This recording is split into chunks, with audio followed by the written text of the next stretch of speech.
Hello, thank you to everyone who sent in yesterday's cherry blossoms. What a beautiful spring day display you all made there. They were absolutely lovely.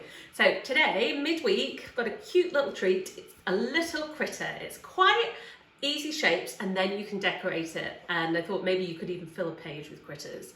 What I was thinking with this one is if you've got little brothers and sisters who are only just starting to learn to draw, this might be a really, really nice one to do with them. I think they would love it. So let's go.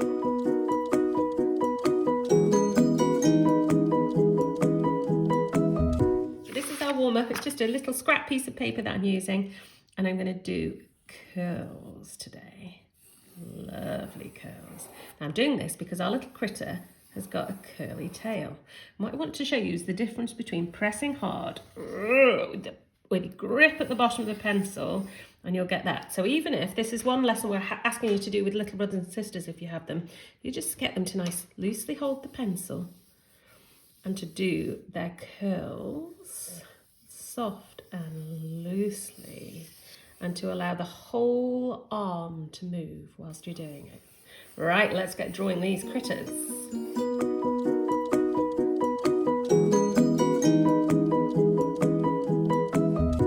So we're going to start now by thinking about how big we want our critter to be. Now, what my idea for you guys is that you could actually produce a page of critters, but I'm going to just start with one. I'm going to make them about that wide and I'm about that high. So I put the dots in because I find it really helps me get the proportions about right. So yeah, that's about how wide I want it to be.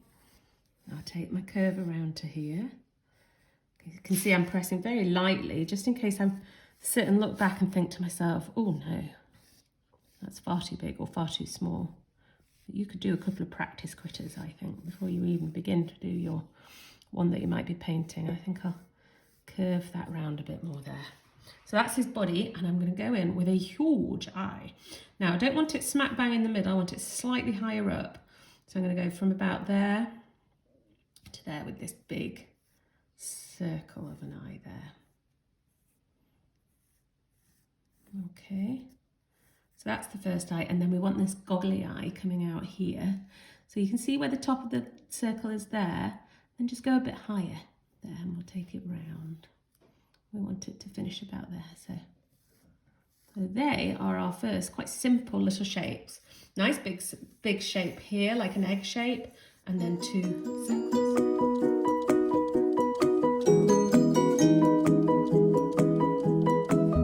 So now we're going to put in that curly tail, that lovely curly tail that we did in our warm-up. So if you start here, sort of in the middle of his back, and then take the tail right up, and we'll take it into a lovely curl. Now we're going to do the legs, and what I want you to do is start by doing 4 little stumps here. This one we're going to go over the line there, can you see? Thinking about going over. 2, this back one we're not going over, but this front one here again we'll go right over, and we'll make this one slightly bigger. So that's the first start of the legs. And then if we go here, we can put another 4 shapes on. 2, 3, 4. And here we go. 1, 2, 3. 1, 2, 3. And we'll do that on each. And then we'll pause and you put in the legs and the curly tail.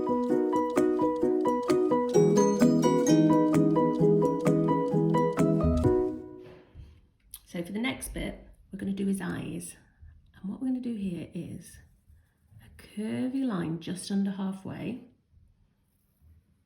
then a big circle, and in that circle leave a little dot, and that'll be like a little highlight. We'll do the same here. A semicircle, a circle, and a dot. And suddenly he's starting to look like our critter, isn't he? But we'll give him 2 small dots here for a nose and a lovely big smile to make him look cheerful. And then here, if we go up, we can give him these little antennae there. Now this is your critter, so you can do it in any way you want. Once you've got these basic shapes in, I'm going to put a few final little spots here, which I can colour in different colours. There we go.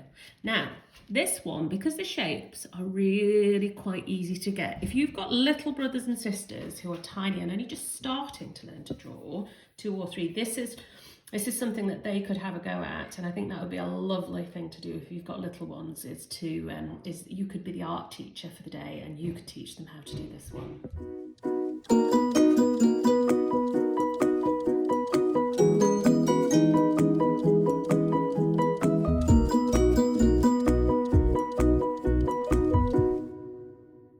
So I'm going to, if you haven't got paints, don't worry, just use your pencils, use your crayons, whatever you've got to colour him in, and you could do lots of different little critters and create a little space scene. I am going to use some paints, so I'm going to show you some painting techniques, and I'm also going to use some watercolour pencils. So I'm just going to flip between the two, because you could use a bit of paint, you could use a bit of pencil for the fine details. So you can do both. So here we go, I'm going to show you how to mix a little wash. And I'm going to do a little wash here. So I'm going to use a green. There we go. And before I start it, I am going to test it out on my bit of paper here to see how strong it is. I don't want it to be too dark. Oh, I think that's a perfect green. And then what I'm going to do is I'm going to go around quite carefully. So you can see, even though my brush is quite big, I can really stay in the lines there. And I want to go around these little eye bits. I'm going to colour in the eyes later, once my paint's dry. And then I'm just going to go all the way around. Now you can see that what I didn't do was, I didn't just put my paint brush directly into the paint, did I? I'm going into my little wash. When you're using watercolours, that's the key really, is that on your lid of your paint box, you mix it with a bit of water and it dilutes it. If I go straight into the paint, it will be very strong. And I'm not going to get this lovely flow that I've got here coming round. I haven't mixed quite enough wash there, so I'm going to see if I can do him here, and then I'll just quickly mix another one. Always worth making sure that you mix enough. Let's see if I can do his whole body before I have to go in and mix a bit more. I'm just very carefully going round my little dots and round the bottom here. I might just be able to stretch this wash out. Can you see I'm right down to the last bit there? I'll go, but I've got it loaded onto my big brush here. And I'm going to do all 4 of his legs. And then what I'll do is I'll just leave this to dry for a minute or 2, and then I'll come back and do all the details using my watercolour pencils. But if I didn't have watercolour pencils, at this point I really could finish it with normal pencils, because I've got that lovely smooth background to him that I've got with my paint. So I'm going to start here with kind of colour in his eyes with a yellow. So if you've just got an ordinary pencil, that'll work as well. Do his pencil. I might turn this just very lightly to paint, and I'm going to do the same in the other eye round here.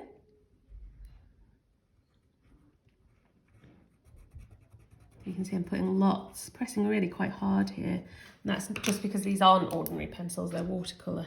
So I'm just using a light brush here and I'm turning it to paint there like that. Very lightly. Then I'm going to do the same with some spots. So I'll colour the spots quite lightly with my pencil. But I'll go hard around the edge. Oh, that's slightly too hard, wasn't it? Hard around the edges. I'm actually going to give him a few little spikes on the top as well. Some jolly little spikes. He does look happy though, doesn't he? He looks like a friendly little critter. He doesn't look mean or... There we go. Just give him those. Now, all I'm going to do with this paintbrush here is just... Can you see, lightly turn it? Each one of these.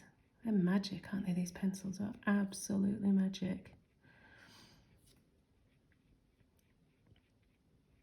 There we go. I might just do a little bit there just to make them, you see, a little bit wider, just by lightly putting the brush on them. I'm going to use my green here. Oh, I just sharpened my pencils, can you tell? They're super sharp. I'm going to do my green round here. Now with that, if I put my brush over it, what you'll see is it just gives it this lovely little faint outline. Watch. You see that?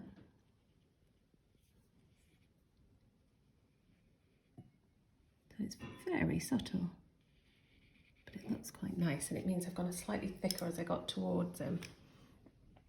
Now I'm going to finish it off with a bit of black. And with the black, I'm going to pop in here. I'm not going to turn this to paint. I'm just going to put in his little claws like that.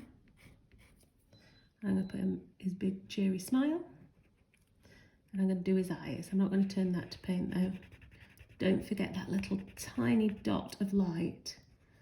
You see the difference that makes?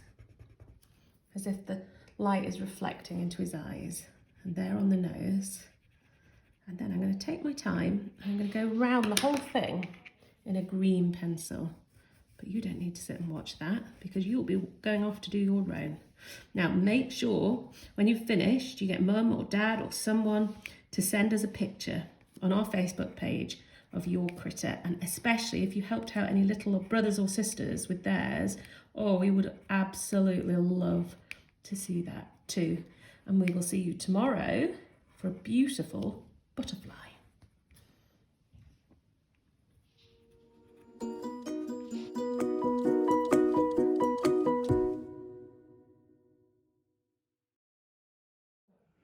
So you've finished. You can, if you've not got the paints, don't worry, just colour it in your own way, and you could put it onto a little planet maybe, a moon with some craters, make an amazing scene with it. Hope you loved it, and we're really looking forward to seeing you tomorrow. Don't forget, tomorrow's Thursday, and Thursday is Draw with Grandparents Day, so we want you to be getting grannies, granddads, aunties, uncles, everybody, join them together and get them to come and draw a beautiful butterfly with us. And it's going to be Elizabeth tomorrow. Elizabeth's going to be doing all of the Thursday Draw with the Grandparents lessons, so I'm really excited to be able to introduce Elizabeth to you properly tomorrow. So we'll see you then.